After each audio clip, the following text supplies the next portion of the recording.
My name is Harley, and I'm going to break down how I did the strings on Fire by Yuki Shundo. Now, as you can probably tell, this was a very fun song for me to do, so I'm going to start by just showing you the soloed strings on that section.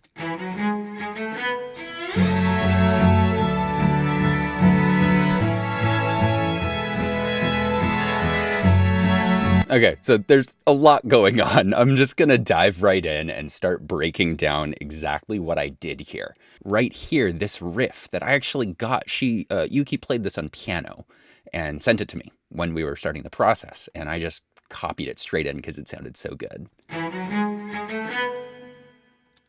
All right, so the original idea was to have that riff, that run up, and then total silence before the big downbeat there. So I'm going to mute the parts that I added to show you what that was originally going to sound like, and then show you kind of the crazy idea I had that I ended up convincing them worked.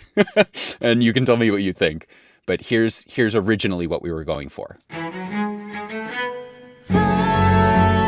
So that big pause, I'll play it for you one more time here. And as I was working through the project, it just wasn't sitting right with me. And so I decided to try something and do it in a way that they could edit it out if it just didn't feel right to them for some reason. Here. That slide. Honestly, that was hard to do. I had to practice quite a bit to get that clean octave slide on both cello and violin. Here it is just on the cello. I've got that doubled left and right, and then I've got 4 times doing it on the violin. And together those sound. I think that ended up really cool. I'm going to show you the downbeat, and I'm going to just walk through little by little what's coming in here. So you've got this bottom rhythm right above it. Little error message there. This low part. I think those are just doubling each other here.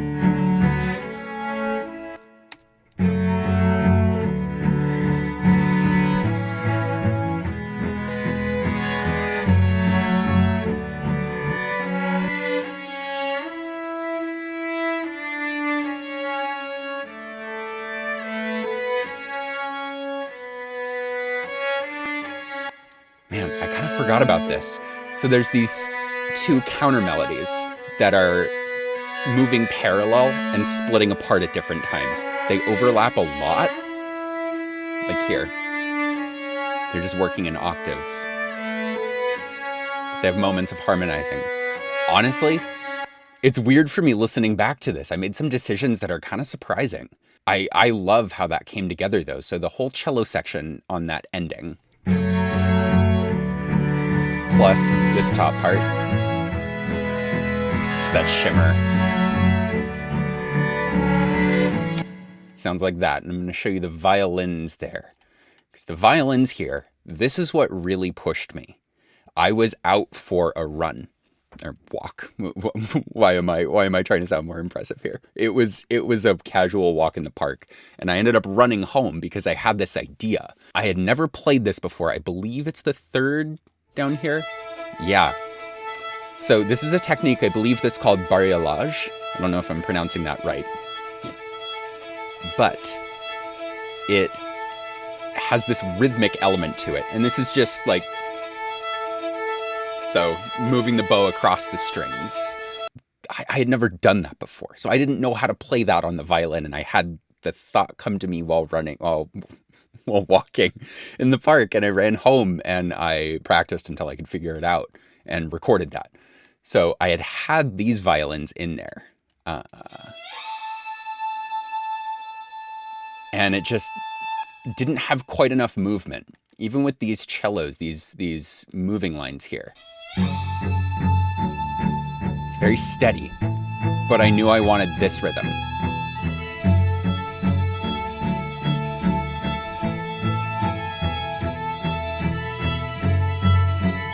So getting all of these back in.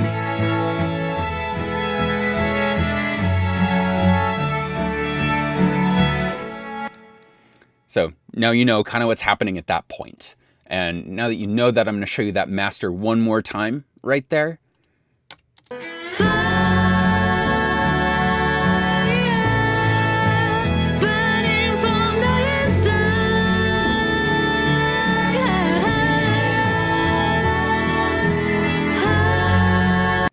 Yeah, so that really came together. But now to give you a little more context about how the song builds, I want to show you this entrance at the first chorus that I did. I came in before this, but this is the moment that it really starts to shine to me.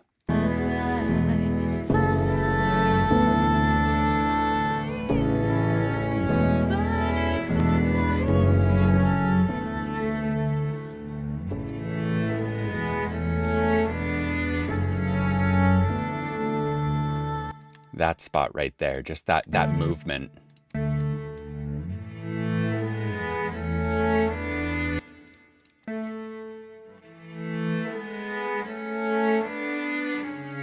So what I was doing there is there's a gap in the vocals. Burning from the inside.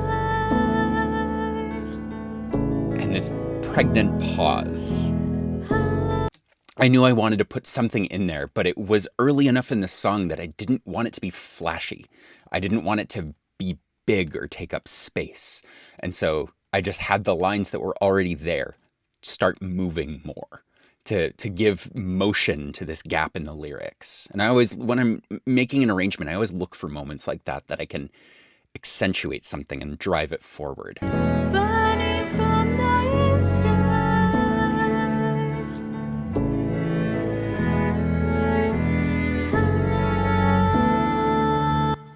I love that spot. I just love getting to find moments like that. All right, so here's another moment that really excited me. For verse 2, I knew that something needed to be happening, but I still wanted to save that big moment for later. I wanted to keep it kind of low key. So here, I'm going to play the master here. Surrounded by smoky air, I stand right here. So I went for one of my favorite tools in moments like this and just had that single kind of call and response cello that I put way up high. And I'll show you just that part here. Exposed, it sounds a little rough. That always happens though.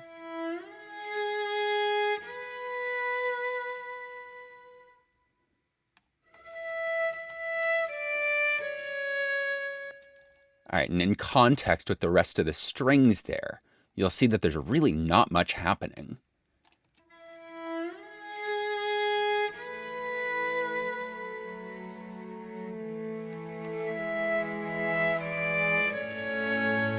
All our lies doesn't matter anymore. My memories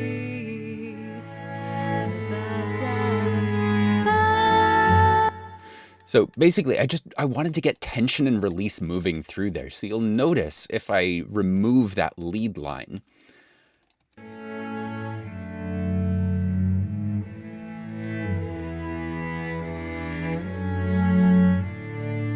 it keeps moving between feeling settled and unsettled. And I get that rhythm in this bass part here.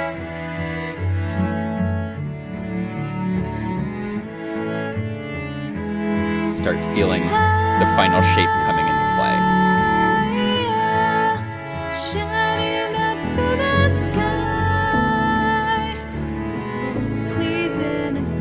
And here's the real build. And this top line entering.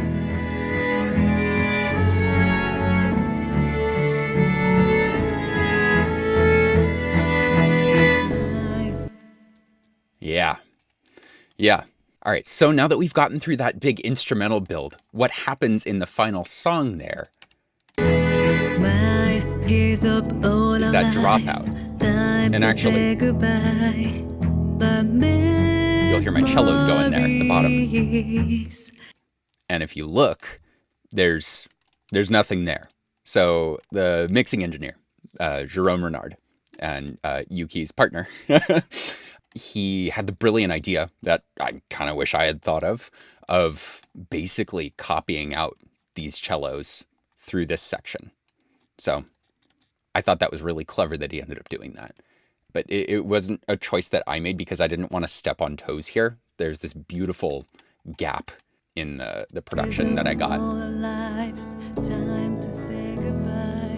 And I didn't want to infringe on that. I wanted to leave that open. But they made the decision that I think was the correct one in this case, to bring me through that point. But once we get to this massive dropout, the memories never die. Here's that point.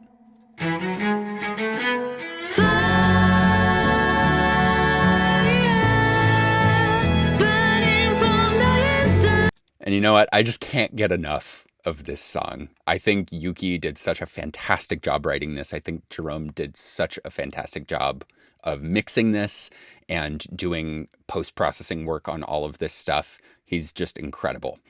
I don't actually know who produced this. I don't know if I ever got a name, but if I do get that name, I will be sure to include it down in the description here. The last thing that I want to show you before we finish up here is this ending tag. It felt like it needed something. And so right at the end here,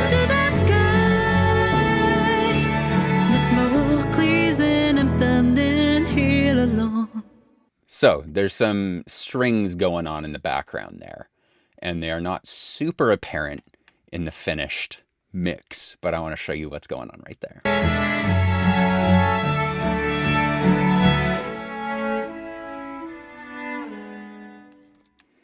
And then against the files that I got.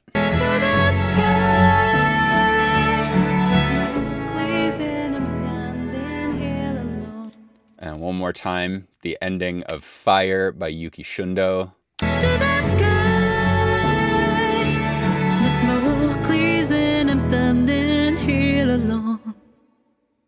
All right, so that's it for now. I want to thank you so much for watching this video and sticking around to the end. It really means a lot. If you've got a moment, I would love it if you could give this video a thumbs up and subscribe to my channel. I've got a lot more of these coming. I'm excited to be breaking down the string arrangements that I'm doing on a daily basis.